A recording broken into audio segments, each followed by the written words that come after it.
Do da da do do do do da da do do.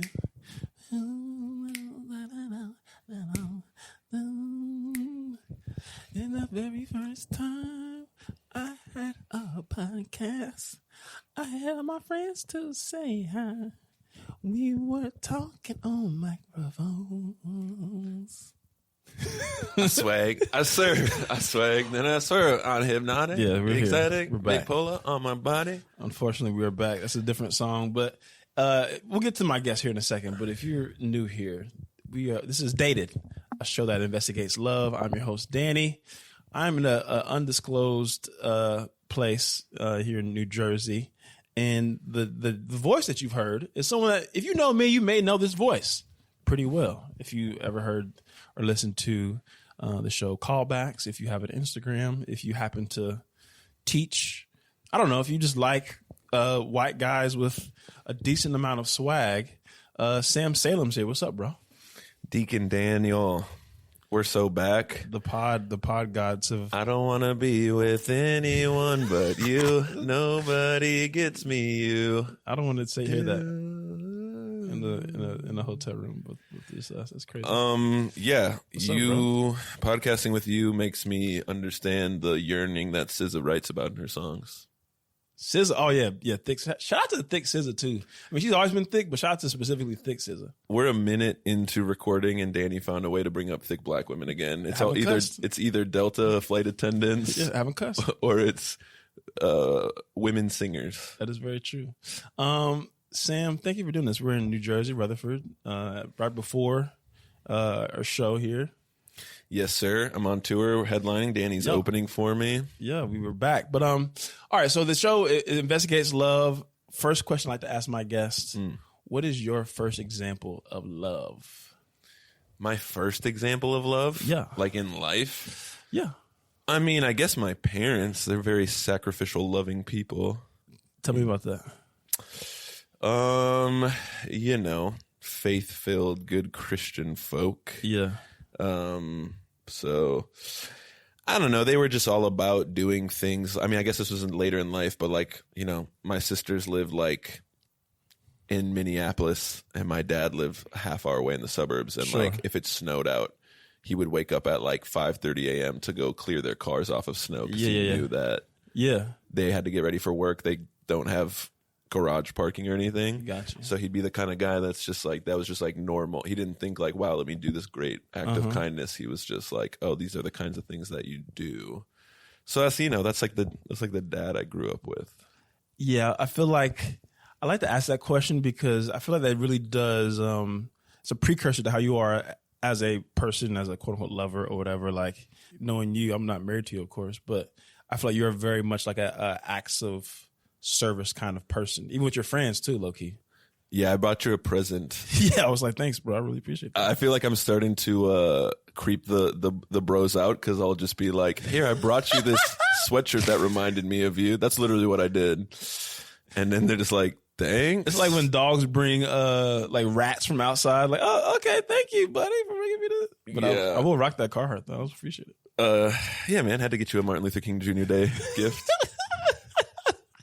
Yeah, I'm surprised it wasn't like you see the teal Martin Luther King shoes, Nike shoes they were trying to put out. No, I don't know if it was spam or not, but the hotel that Martin Luther King got assassinated off of. I did see those. I don't know. I truly don't know if it was real or not. It could be AI. It could be real. People were talking about it, but yeah, you for the record, people, it was not a Martin Luther King styled Carhartt. It was just a regular Carhartt.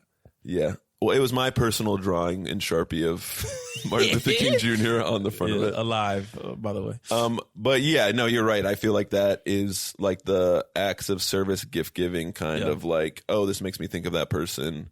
That was kind of both my parents. So I feel like, dudes expressing love to dudes, it can be toxic in today's culture. But to me, I'm just like, I don't know, like, Danny would like this sweatshirt. I can get it for him. And I don't think that's weird. And you were just like, all right, thanks. Yeah. And it was a very normal interaction. And no, I think as we get older too, we get more sentimental about our relationships because we all have had maybe relationships come and go, for like even friendships and stuff. Mm-hmm. So I think people that you still rock with when you're in your 30s, probably 40s or whatever in life. It's like, this is actually my chosen family, so I will do low-key anything for you, high-key. Yeah.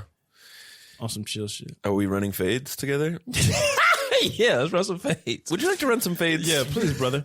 All right, so Sam, you are married. At one point, I was also married. I also want to read. I was telling somebody about this our callbacks time. We probably started callbacks at maybe the worst time in our lives, to be completely honest with you. Yeah, if you listen to that podcast, you'd know, but my mom was in hospice dying of brain cancer, and Danny was in the midst of going through, like actively going through a divorce, figuring out, oh, we shouldn't live together anymore. Like the first episode, I had a wedding ring on. You like the first 5 episodes you had a wedding something ring like on. that. It was like kind of nasty. But all right, so Lucy. That's my wife. Lucy is your wife, your lovely wife. Shout out to Lucy, gang, great realtor. Big Loose. And Big Loose, is that a real thing or you just made that up? That's her. She's not big at all, dog. Imagine that was her real estate company name, Big Loose. Big Loose. Big Loose Properties. That sounds like a illegal, like a really bad lawyer. Like, come to Big Loose. If you slip, fall, come to Big Loose. Yeah. All right, so you're married, and I know the story, so I want people to know kind of how you've gotten to where you're at now from a career perspective, touring. But you're relatively new to stand up in general, and you've made some significant like career shifts throughout that time. And this whole time you've had Lucy, and I don't remember when you actually got married, so I'm gonna learn now. But you met in college. Give me the story of how Sam Salem like slid into Lucy's literal or figurative DMs. Yeah, man. We had a class together, Old Testament class. Yeah, not the new one. Not the new one either, dog. The old. Yeah. Shout out, reading Leviticus. Well, yeah. So we went to a Christian college. I was there because I got a basketball scholarship. And you had to take Old Testament and New Testament, and she was in my Old Testament class. And there was like a campus event. I don't know, it was like a class of like 40 kids. So small, but like, you're not paying attention to everyone in class. And yeah, one day there was a campus event where there was like a little like talent show coffee house vibe thing in one of the dorms, and so I saw her and I was like, "Is she cute as hell?" Damn, little mama, I see. Yeah, she got a great smile and a fat ass. I'm sure that's how it went. Now, okay, I see. You really know the word, the word of the Lord, Mom. Yeah. You recited that off the top of your head. That's crazy. So I was like, "Hey, why don't you come over to my place?" Read the Bible with me. So yeah, I was just like, we should study together. And then she like, we exchanged numbers, and I knew that she was just gonna like save my number as like Sam, name of our college. Yeah. So I was like, no, I'm not gonna be Sam name. Like, I'm gonna be Sam Salem in your phone. And so I like typed out my last name to differentiate myself. Yeah. And then later we were all like talking in a group, and she expressed to like a friend. Somehow Oreo cookies got brought up, and she was like, "Oh my god, I'm obsessed with Oreo cookies. Like, if anyone brought me Oreo cookies, I'd like love them forever." And then so we had a test coming up. We had said we'd study together, and so I went out and got some Oreo cookies and brought her a package of Oreo cookies to study, and was like, "Guess you gotta love me forever." Damn, this is after you. This is before you start going out. This is off the rip, off the dribble. Just like I need to. Yeah. It was certified lover boy, just yearning, thirsty action. And then, we were doing the thing where we were studying and like our knees were touching each other, and it was like the most like exciting. I'm like, we're like 20, 19 years old. I'm like, this is exciting. And then, we pretty much just didn't ever stop hanging out. And then we got married at 25, and now, she was 24, and now, we've been married for about to be 9 years. So let's go back to. I want to go back. So I think we skipped over some parts. I want to know the part of like how you decided where to live. Because you lived in Chicago for a second, and you came out to LA. And I think anytime people are in relationships, like that's like a big thing to like move somewhere for somebody or not. Yeah. So walk me through that process. You graduated from college, and people that don't know, you were originally trying to be a college basketball coach. Yeah, yes, sir. So what was that process like? You'd be like, hey, babe, I want to coach hoops. And that's a grind. And people don't know, like, you're making no money. You're like thugging it out. Especially if you're not at the D1 level, you're like literally not making money. Yeah, so I had interviewed for like corporate jobs and like Target and like working distribution at Target or whatever, and just bombed those interviews. And so like I knew I was like, well, I want to get into coaching, but like, if I get a good paying job, it's kind of hard to turn it down. And then I got an offer to like this Division III school in Boston couldn't pay for an assistant coach, but they'd give you a free master's, an on-campus apartment, a meal plan, and like a tiny little stipend. Okay. So, you're 22, a free master's. You're like, okay, great. And so, we went to a ring before spring kind of school, if where it's like, you get married. You get married before college, which, our faith is important to us, but we were just kind of like, we're like young. We don't need to get married at 22 years old. And so she took an exciting internship out in LA, and I got a coaching position in Boston. So it was just kind of nuts. We were just like super long distance. Like sometimes we'd go and for how long? The 2 years of my grad school program. Like I guess in the summers I didn't have to be around as much. I mean, I still had to recruit and stuff. Sure.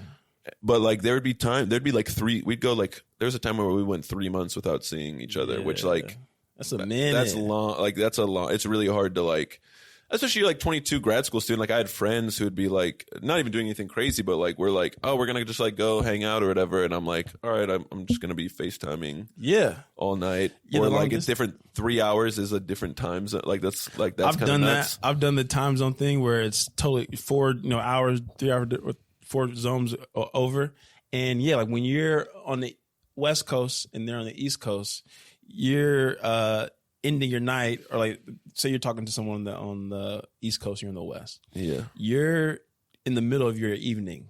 So you're making dinner. You're maybe are going to get drinks. You might be watching TV. Their day is finishing. So they want to talk and chat. And it's like, dog, it's 7 here. I want to eat and walk around, hang out with a friend. So it is tough. But I feel like at times the long distance thing can force you to just get to know the person outside of the physical, the lust of it all, whatever. Mm-hmm. But that is hard. So then what brings you down in LA? At what point do you stop the basketball deal and say, all right, I got to go? Well, she actually, I guess it was a year and a half that we were Boston to LA, because then she left her job there and took a job in Chicago. Yes, okay, I forgot. And so we were Chicago and Boston. And then so when I proposed to her, I guess a year after college. Okay. And then after grad school, a year later, I graduated grad school, went back home to live with my parents and just worked this warehouse job. Yeah. Until August. And then we got married. From May to August, I worked this warehouse job. And then we got married. And so I moved into her place in Chicago. And then I was coaching college basketball again, but again, you don't make much money. So it was basically at our alma mater, I was an admissions counselor and assistant basketball coach, getting paid $31,000 a year. How many hours you working? Crazy. I mean, I just always. I mean, I worked the 9 to 5 of the job, and then you're either at away games we were in the Midwest taking bus trips 4 hours away. Thankfully, I didn't have to recruit a ton. I was more doing film stuff, but I mean, I guess I'd have Sunday evenings off, but it was pretty much just working other than that. And then my wife got an exciting position back in LA again, spring. We were in Chicago together for 8 months or something like that. And so we moved really out to Long Beach. And so I took a job teaching and coaching with one of my college teammates. And that was my first teaching job. That's high school. Yeah, I was teaching high school and a little bit of middle school. And so was there ever a point in the teaching thing where I want to be a teacher? Of course, that was my background for school. Yeah, I was an education major, and then because of basketball, I couldn't do the student teaching, so I did all the education classes except for a couple. And so I did. I was a history major, and then I got my master's in education. So I always knew if college coaching doesn't work out, I always I liked the aspect of mentoring the next generation, being a teacher, and then you also get to coach as well. So that was always something that I was open to, and had been doing student teaching experiences throughout undergrad and grad school. And so, so teaching made sense because I had the degree and training for it, and I had the experience. So then I got to teach high school and then coach, be the assistant coach for one of my college roommate best friend, with him. Was that because I had a similar thing where My first job, bro, I was like on bullshit. Literally, like my first job, I remember finishing sports. So I redshirted, but I had another year that I could have played, but I was like done. I was so jaded. And then I remember going to the guidance counselor's office, and for the first time in the business school, and she was like, "So, just to start, what do you not want to do for work?" And that movie Wolf of Wall Street just came out too, so I'm like, that seems cool, but I'm like, I just don't want to do anything boring, like sell insurance. That was what I told the lady, and literally 5 months later, my first job was selling insurance. Of course, Northwestern Mutual. So like that whole athlete pipeline of like you focused. Like, we were a small D1, so there was like at least a glimmer of hope that like maybe this could work out, or I could be an NFL player. I had teammates that got drafted. So you're kind of like as Arrested Development in that way, where you're not fully thinking about your career and shit. And so yeah, it was a nasty time. I did that, and then I got into like tech sales. Then that's when I moved to San Francisco. And I think when I moved, I was like, I want to be like an entrepreneur and in tech. So similar to you, where I was in the business schools, I was like, okay, this is my background. I was at a professional sales like focus. So I was like, this could be my bag. But the moment I was in San Francisco, I was like, yeah, bro, this is not it for me forever. Like it could be a tool to get to where I want to go. But I'm curious for you, when was, because I don't think anyone starts comedy just like, oh, this seems cool and whatever. I feel like it's something that kind of calls you to a degree. So what point are you teaching and thinking, I want to do something that is maybe slightly different from just teaching, which is stand-up comedy? I mean, it started in Chicago, like, because Chicago, as many people know, big comedy city, especially with Second City, and like improv is the big thing there. And The Onion, like the satirical newspaper, is headquartered in Chicago. And I knew like Second City had like a writing for The Onion class, and I'm like, oh, that'd be so. Like I don't know. I thought like creative writing was not something I did, but it always seemed cool. Basically, I talk about this on stage, but like I was an athlete.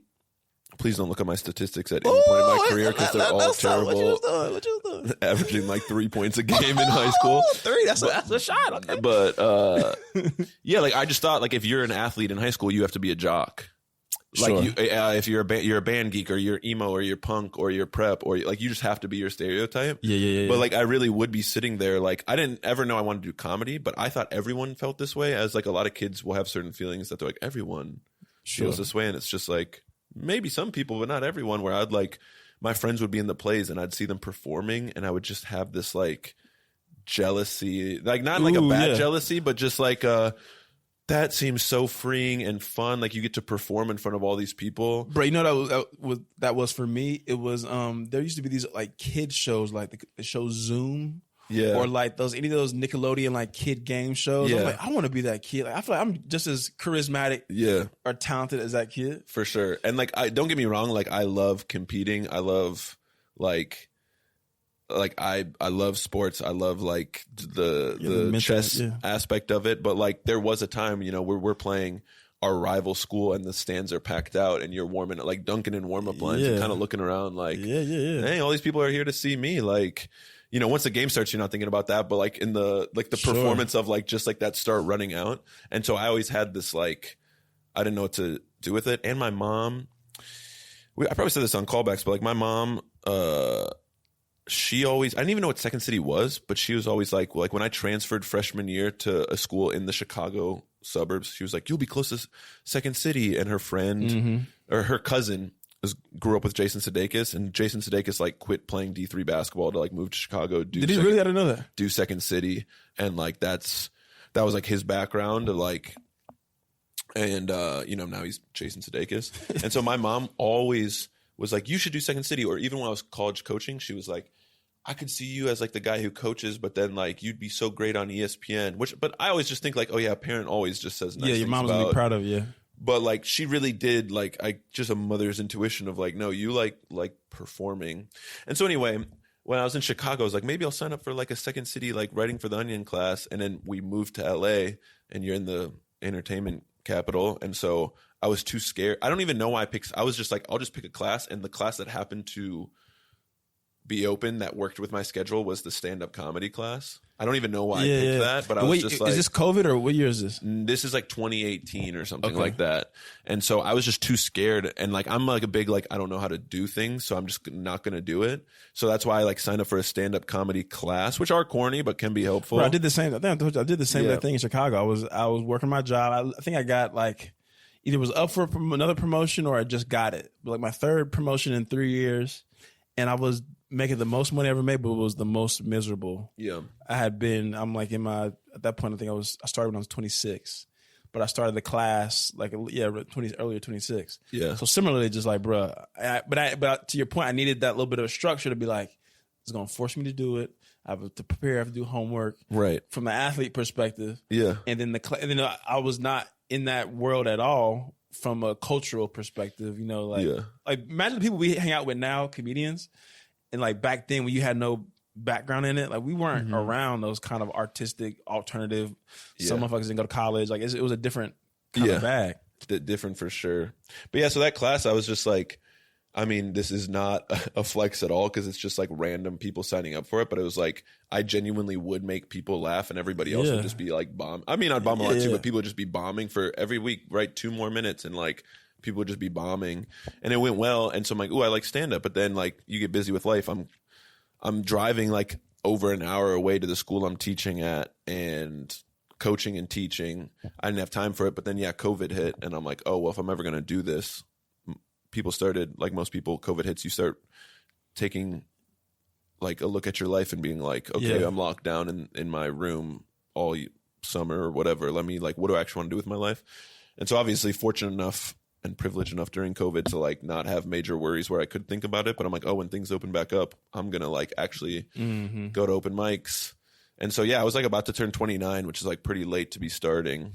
And I just started going to open mics, but it was a good time because in LA, COVID like wiped out everything. All of a sudden at open mics, there's people who are like Netflix late night credits hanging out at these terrible open mics because nothing was fully open outdoors. Yet. We're in like pizza parking lots. Yeah, delicious. Shout out to Delicious Pizza on Sunset. I was like, I think that might have been where we met. Yeah, for sure. Like, Caitlin and Maxwell running those mics. And so I just kind of was like, oh yeah, I've been here the whole time. And like got to rub shoulders with like people who are like legitimately, even if they're not famous stand-ups, they're like firmly in the scene. So then I kind of just got to be like, hey, what's up, guys? And then, things just went well. Obviously, social media took off, and I was able to.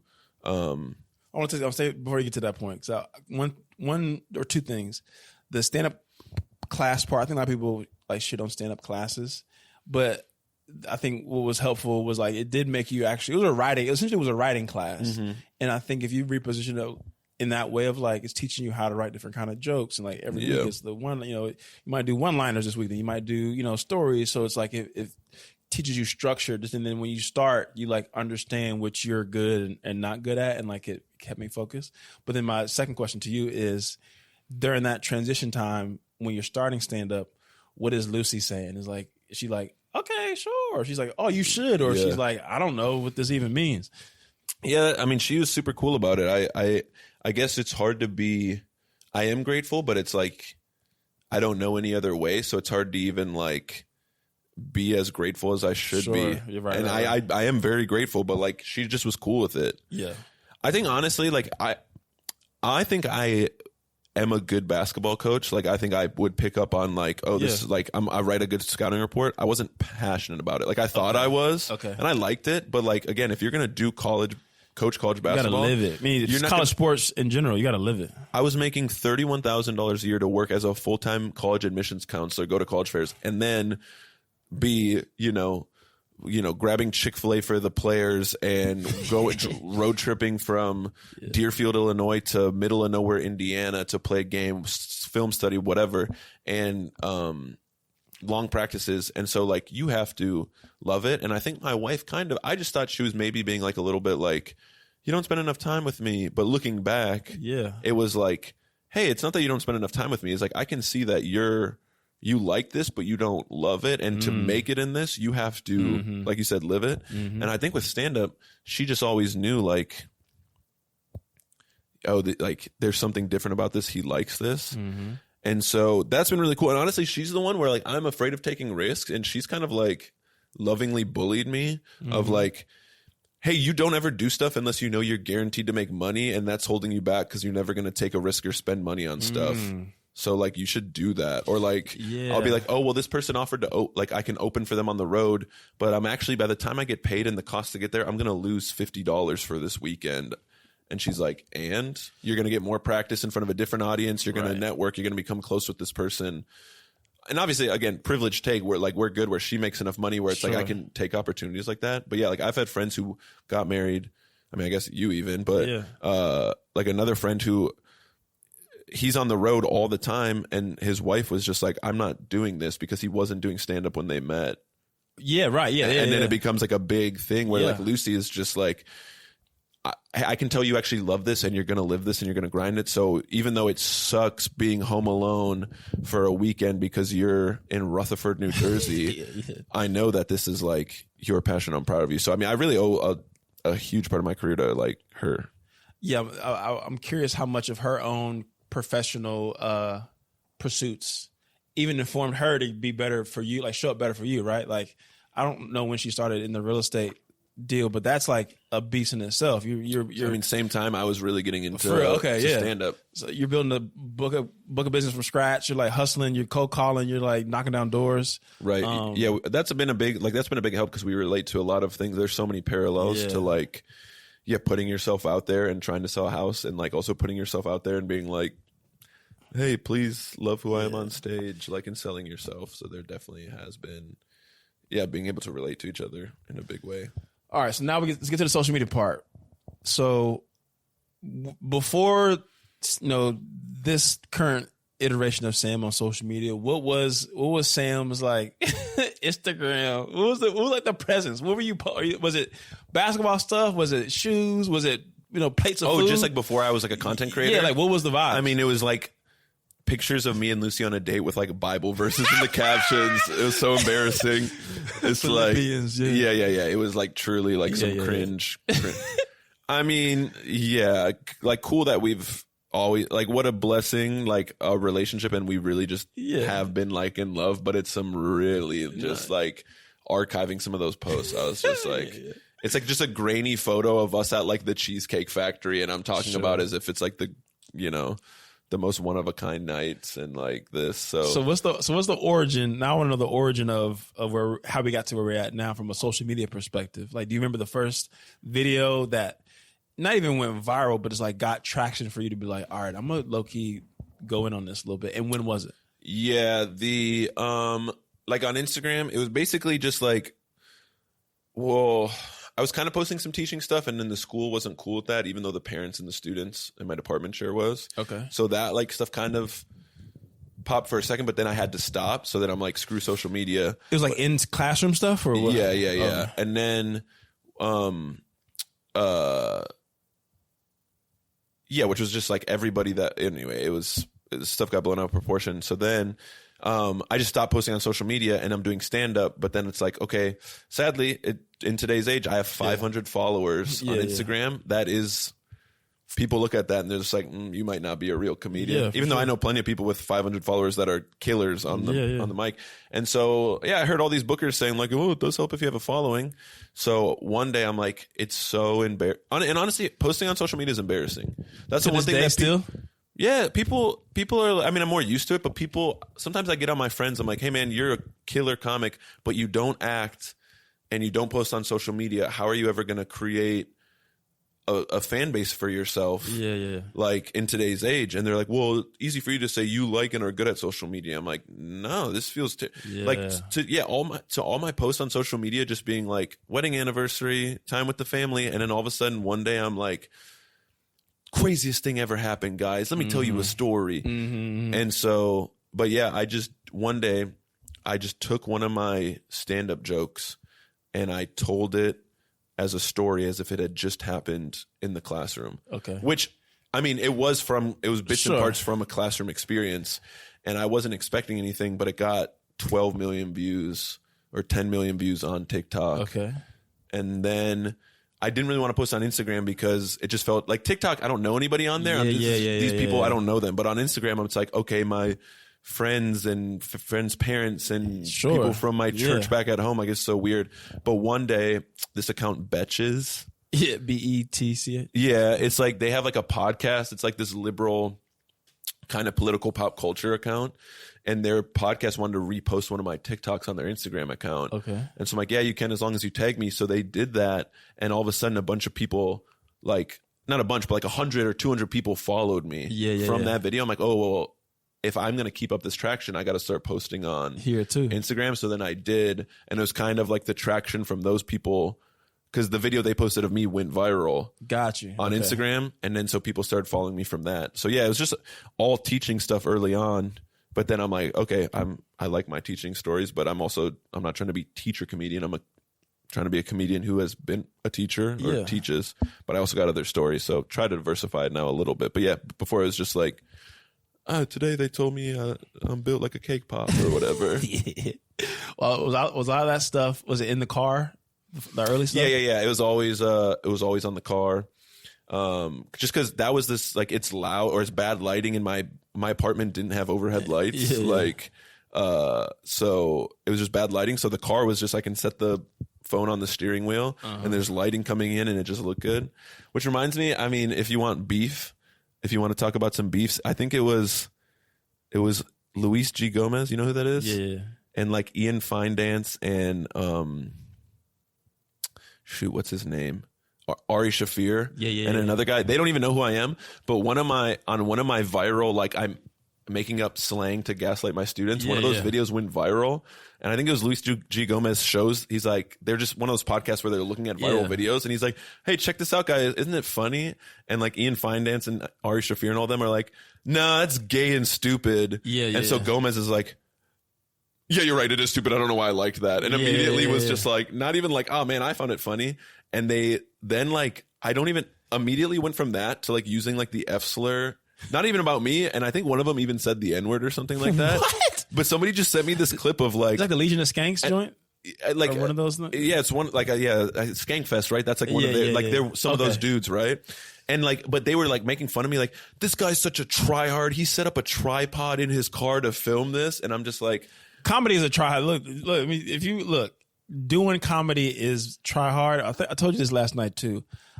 Comedians, if you're listening, you're not a comedian. A lot of us, when we do off stage with each other, is shit on other comedians. That is part of it. Yeah. Sometimes a lot of times we don't do it on camera because it's distasteful, but whatever. But one thing I've tried to do is realize that at the end of the day, all of us are that Sam that you spoke of that's in the back of a pizza shop doing an open mic, in a way that we're all trying to follow our dreams. We all came for a different thing and said, all right, I'm going to stop doing what I'm doing here, whether it be teaching, cooking, whatever, coaching, and I'm going to try stand up. Yeah. So I think like the public, like shitting on a comedian, especially a new comedian like that, is kind of lame as hell to Well, me. it was just funny to me because the thing that I got most upset about was like, I didn't set up a tripod. Right. Yeah. It was just on the steering wheel. I didn't try that hard. Right. But I was also like, this is just funny to me because like, it's very funny, like the insecurity of like when dudes are hanging out, if one dude's like, I think this is funny and cool, and the rest of them are like, no, he just immediately folded and was like, Yeah. That's lame. yeah, it's gay and stupid. I'm just like, okay, guys. And it's just like one of those things where I'm like, again, they don't know I'm a comedian. They don't know I do stand up. Like, but it was just one of those things where I'm like, yeah, it is try hard to post on social media. Sure. Do you know how insane you have to be like, hey, I think people should spend their hard-earned money in this kind of economy to come hear me speak for an hour? Right. So yes, it is like, I am posting. I'm posting videos on like even Kev on stage. He's got like, he does that a lot though. I like how he posts a lot about that of like, I don't like posting. Like I get cringe when I post. I don't like posting. I actually appreciate that because it gives more levity to the whole situation. So this man has 2 million followers and like has people. He is like mainstream famous to a large group of people, and he's still being like, let me create content. Amy Poehler could just be chilling, and she is doing a podcast where they are clipping up the podcast and making sure those clips go out there to feed the. There's A-list movie actors who maintain a YouTube channel where content is being put out there. So that's just one of those things where I'm just like, all right, guys, you made fun of me for putting out content. Do I think my content is like cutting edge, cool stuff? Can sometimes it be hack? Yes. But also, is it really cool when I have a show in Chicago, the Comedy Bar Chicago, on a Thursday night, and it's sold out? And yes, I do some jokes about teaching, but then I also do jokes about my mom being in hospice and dying of brain cancer, and those people are laughing just as hard, if not harder, at those jokes than they are the teaching jokes. I'm just like, so I'll post cringe stuff, to be cringe is to be free, whatever you want to say. Like, I think if you're showing up as your authentic self online, that's the only time I get annoyed, when it's like, oh, you're being a caricature of something else. But I feel like you do remind me of like white Kevin on stage. I've always said this. You're like white Kevin. You're like a good white, like, I didn't know that until just now, but you remind me like a nice. We can both bench 225. Can he really? Is that his thing? Someone was like making fun of the way he put on like a South Carolina women's jersey, and a body positivity, but he did not look like the most athletic man in the jersey. And so he's like, well, check this out. And he took film of him benching 225, and it was like, shout out to Kevin on stage. All right, so we're here. I'm proud of you, brother, for the career that you built for yourself. Even since we finished callbacks, I feel like you've hit another level within your career, which is exciting to see. What is something that you love to see right now? What's something I'd love to see right now? I mean, this is such like a basic answer, but when people just have a basic amount of levels of empathy. Ooh, not to get political, but yeah. Or just like critical thinking. Yeah. Like just basic amounts of that. I think it's like kind of, I don't know. It is very easy to like I think we were talking about this yesterday. Like Matt Rife is like the poster boy for this, where people are like, that guy sucks. And it's just like, I'm not saying I'm a fan of Matt Rife's stand up, but it's just like, hey man, he made any one of us, if we could sell out Madison Square Garden because we post our little like crowd work clips, we'd do it. We'd be doing it. So I don't agree with everything. And I'm not saying we should have, the person who needs empathy the most is some rich, famous, white, straight comedian. In Vermont, But I just think there's like a bunch of people who are ready to like clown people for silly reasons. And I don't know, just basic. This is also, I mean, you can cut this out if you want. We're recording this on the day where there was like ICE just killed a second person in Minneapolis. Your hometown. Yeah, and there's like people in my DMs like, well, why were they there? And I'm just even if they needed to be arrested. Anyway, it's just, I think like a cheesy Pinterest quote is like, oh, what radicalized you? And it's like, nothing radicalized me. Just I have basic amounts of empathy, in the world made that to seem radical. Yeah, right. Yeah. In a time where everything feels very individualistic, from like, we got to get money, we got to figure it out, we got to like, even though we have the phones that connect us, I think we're very separated in a way, and we like lost a sense of community. Like a lot of us even live far from our families, so even that initial community has divided us a little bit, due to the ability of like transportation and stuff. But that makes me, my last question for you, I guess, is like, as you grow your career, and I think a lot of what we see online is like maybe frustration from not our heroes, but people we look up to or we watch on TV, online, whatever, maybe not speaking out enough, or where they like DJ Khaled, for example, saying nothing about Palestine as an example. As you grow your career, how do you balance that of like growing an audience of people that you like, but also having to contemplate, like, is this going to cost me money, or is it going to cost me opportunities? And because you're at a point where you're like, real dollars are starting to come across your table, where a lot of people ignore it. Yeah, I mean, I think what I've learned is if you're just authentically yourself, then you don't have to worry about it too much. Like if you're putting out a statement because you think is this going to make me look right that I put out a statement? Sure. Because I think some people would hate this take, but I do think there can be places that are like there's so many horrors of the world, and use your platform to speak up. But I do think it's fine if there are spaces that are just surface level stuff where I can just laugh and forget things. Yeah. And so I think for a lot of it, it's like, people don't follow me for anything more than just surface level little jokes. Yeah. Okay. However, ICE is coming into schools in LA where I've taught those communities that they're tearing apart. I'm saying something about that. Yeah. Like there's my home state, there's people being murdered, and like it's kind of underreported, like the horrors that are going on. Like I'm gonna speak out on that, and if that costs me money, like I don't know, there's stuff that's not even like bad out there, but I've said no to like a big brand deal before just because it's just like, no, that's not really my brand. Sure. Like I don't know, that's kind of more like, again, it's nothing like heinous, but it's just like more to do with like sex and stuff like that. It's just that's not really what. There's nothing morally wrong with this, but it's just not. Yeah, it's not me, and I just think if you're just trying to chase, oh well, this is a trend, like oh well, it seems like it's a photo op, so let me do this. Because honestly, this was not my goal, but like today, I was just like, hey, my faith tells me to love my enemy, but that seems like a pretty impossible thing to do right now, like to have anything close to love for like ICE or this administration. Because I'm just like, this is just authentically how I feel. Right. And this was not my intention at all, but the support, sure, I'm sure some people unfollowed me without saying anything. And there's a couple people crazy in my comments being like, what about when the Democrats did this? Even though I said nothing about Democrats. But the overwhelming response to that was, hey, I love you even more now. Oh, thanks for speaking up. And one woman was like, I want to return these tickets. And I'm just like, okay, cool. But there's people that are like, hey, because you said this, I didn't know what kind of person you are, but I actually do want to come to your live show now. Sure. So again, that's not the reason why I spoke up on it, but I've just kind of learned like, yeah, if you're just authentically sharing what's in your heart, then you kind of can live with someone saying, I'm not coming to your show, or someone saying, oh, I am coming to your show. Because yeah, I'm not just like, oh, I'm going to pivot into talking politics. I'm not talking politics. I'm just like, hey, this is basic human decency. Right, People are being killed, so like, I'm gonna speak up on this. So yeah, I think it's important as we all of us grow, because you're go from where you're at now to a million followers. You know, like for me, it's where I'm at now to where you're at. So it's like it's all those things that I think the real people that I legitimately admire are ones that have built their audience and their career with people that they authentically also love and appreciate and like want to be around, like in different walks of life. I would hate to be a prisoner of my audience where I don't like these people are not people that I enjoy. And I gotta like now tell jokes and to placate to them. And it's like that's not what I would want to do this for.